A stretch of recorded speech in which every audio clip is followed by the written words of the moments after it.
तो दोस्तों शुरू करते हैं आज की इंफ्रा न्यूज। पहली खबर जो आ रही है वो हमारे बुलेट ट्रेन प्रोजेक्ट से रिलेटेड है, लेकिन Mumbai Ahmedabad bullet train project से रिलेटेड नहीं है, क्योंकि एनएचआरसीएल ने पहला टेंडर अनाउंस कर दिया है for Amritsar Jammu high speed rail corridor. तो ये टेंडर कंस्ट्रक्शन के लिए नहीं है, ये इनिशियल टेंडर है जहां पर अलाइनमेंट डिजाइन के प्रिपरेशन के लिए टेंडर इन्वाइट किया गया है। अभी करेंटली दोस्तों रूट कैसा होगा, कहाँ होगा, कौन से राइट ऑफ वे से ये जाएगा, वो देखने के लिए यहाँ पे काम होगा। अप्रोक्सीमेटली 240 किलोमीटर का ये रूट होगा और कॉन्ट्रैक्ट जो डिजाइन्स बनाने के लिए वो 5.47 करोड़ रुपीस का है। इसके अलावा अभी ये चीज समझ में आ रही है कि एनएचआरसीएल कई सारे प्लान्स बना के रख रही है, जिनको नहीं पता दिल्ली से वाराणसी, अहमदाबाद से दिल्ली, कुछ साउथ के रूट्स वगैरह भी यहाँ पर थोड़े बहुत हमें सुनने को मिले थे। इनके ऊपर एनएचआरसीएल ने कुछ लेवल तक काम किया है। हालांकि मुझे नहीं लगता जब तक मुंबई अहमदाबाद बुलेट ट्रेन तैयार होकर ऑपरेशन होगी तब तक हमें actual physical ground work in roots पे नजर आएगा, बट एटलीस्ट करेंटली ये सिचुएशन है। अगली खबर दोस्तों आ रही है कोलकाता पोर्ट से रिलेटेड, जिन्होंने लॉन्च कर दिया है एक बहुत ही बड़ा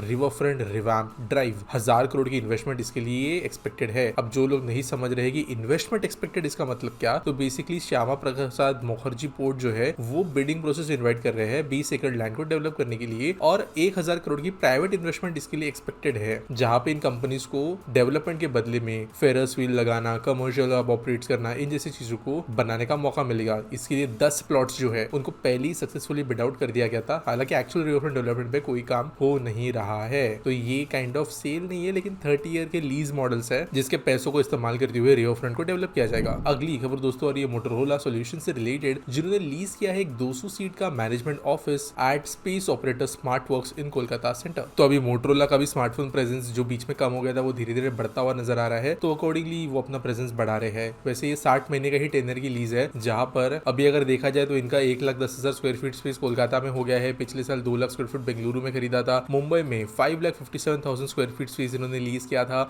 जबकि पुणे में 1,65,000 स्क्वायर फीट स्पेस लीज किया था। तो कंपनी जो है ये अब अच्छे खासा ऑपरेशंस में है। अगली खबर दोस्तों जो आ रही है वो है नई दिल्ली से, जहां पर एनएचए मोनेटाइजेशन प्लान्स बना रही है in fast lane with new offerings. अब इसका मतलब क्या है? बेसिकली दोस्तों गवर्नमेंट ऑफ इंडिया के अंदर जो एनएचए है वो चाहते हैं कि जितने भी उनके रेवेन्यूज है, टोल रेवेन्यू, लैंड मोनेटाइजेशन, इनसे ज्यादा पैसा आ सके। इसके लिए इन्वेट्स यानी काइंड ऑफ पब्लिक को इशू किए जाते हैं किसी प्रोजेक्ट के पार्ट जो कि अपना पैसा वो रिकवर करने की कैपेबिलिटी रखता है, और ये देखा गया है कि गवर्नमेंट अच्छा खासा पैसा इसका जैसे रेज कर भी पा रही है। 28,000 करोड़ के ऊपर रेज हो चुका है। तो इसी के अंतर्गत ये जो मोनेटाइजेशन इसको और तेज करना है, क्योंकि रोड भी और तेज बनाने हैं। अगली खबर दोस्तों जो आ रही है वो है भारत के पावर से रिलेटेड, जहां पर इंडिया एम कर रहा है to add 100 gigawatts of nuclear energy capacity by 2047। अब न्यूक्लियर एनर्जी रिलेटेड बहुत खबरें में मिलती है, काम ज्यादा होते हुए नजर नहीं आता, लेकिन यहाँ पर ये डिसाइड किया जा रहा है कि designing, building, operation, in plants के अंदर जो बिगेस्ट चैलेंजेस है इनको एक मेन पॉलिसी के अंतर्गत लाया जाएगा और बहुत तेजी से एक्सपांड किया जाएगा under national nuclear energy mission. और इसके लिए जो स्किल्ड वर्कफोर्स है, इंजीनियर्स, रिएक्टर फिजिसिस्ट, इनको कंपनीज के थ्रू ट्रेन करके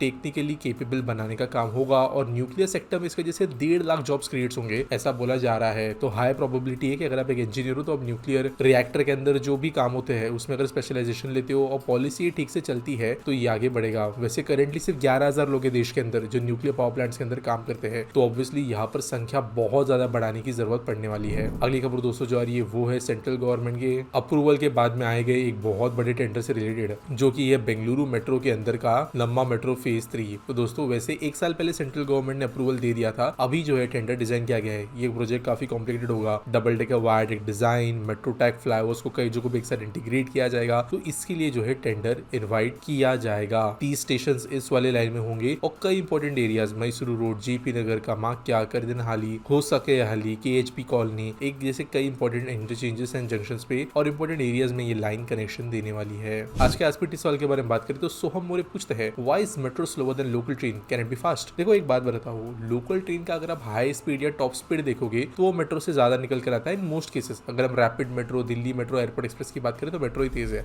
लेकिन अगर हम एवरेज स्पीड को कैलकुलेट करें तो मेट्रो की ज्यादा फास्ट निकल के आती है कई केसेस के अंदर। और मेट्रो हाई स्पीड जो है मल्टीपल रीजंस की वजह से रीच नहीं कर पाती, जिनमें से one of the biggest reason है स्टेशन का डिस्टेंस। मेट्रो में जनरली 1 से 1.25 किलोमीटर के बीच में आपको स्टेशन देखने को मिलेंगे बने हुए, तो ऑब्वियसली एक्सेलरेशन डीएक्सेलरेशन साइकिल बहुत छोटा होता है, और इतने में भी कई मेट्रोस 80 के ऊपर के स्पीड पे चली जाती है। लोकल ट्रेन जो है वो कई बार लंबे स्ट्रेचेस पे चलती है। फॉर एग्जाम्पल सेंट्रल लाइन की बात करें मुंबई में तो बिटवीन बदलापुर वांगी ट्रेन 110 क्रॉस करती है। कई सारे सेक्शंस है beyond Virar in western railway जहाँ पे भी ट्रेन 100 की स्पीड को क्रॉस करती है, विद इन मुंबई भी कुछ सेक्शंस पे क्रॉस करती है फास्ट ट्रेन, तो वहां पे एक डिस्टेंस का जो एक बेनिफिट मिलता है वो है। इसके अलावा मेट्रोज जो है वो स्टैंडर्ड गेज पे बनी है, लोकल्स ब्रॉड गेज पे बनी है, तो स्पीड इजीली जो है पहुंच जाती है। जबकि मेट्रोज जो है ये विद इन सिटी ज्यादा दौड़ रही होती है, ज्यादा कर्व्स होते हैं, छोटी ट्रेन होती है, जल्दी जल्दी एक्सेलरेट डिसलरेट करना होता है, तो मेट्रो का स्पीड जो है 80 से लेकर 90 तक जो है बहुत मोर देन इनफ होता है। हालांकि कई सिस्टम्स ऐसे हैं जो लॉन्ग डिस्टेंस में चलते हैं, जैसे कि Delhi metro airport express, station लंबे हैं तो वहां पे बहुत इजीली अच्छा स्पीड अटेन हो जाता है। RRTS 140 तक चलती है, 160 तक जा सकती है क्योंकि स्टेशन लंबे हैं लॉन्ग डिस्टेंसेस पे। तो अकॉर्डिंगली नीड के हिसाब से लोकल ट्रेन और मेट्रो के बीच में काम होता है, दोनों में डिफरेंस है। उम्मीद करता हूँ आपको सवाल का जवाब मिल गया होगा। आपके पास कोई सवाल है तो आप कमेंट्स में मुझे पूछ सकते हो। मिलेंगे अगली वीडियो में।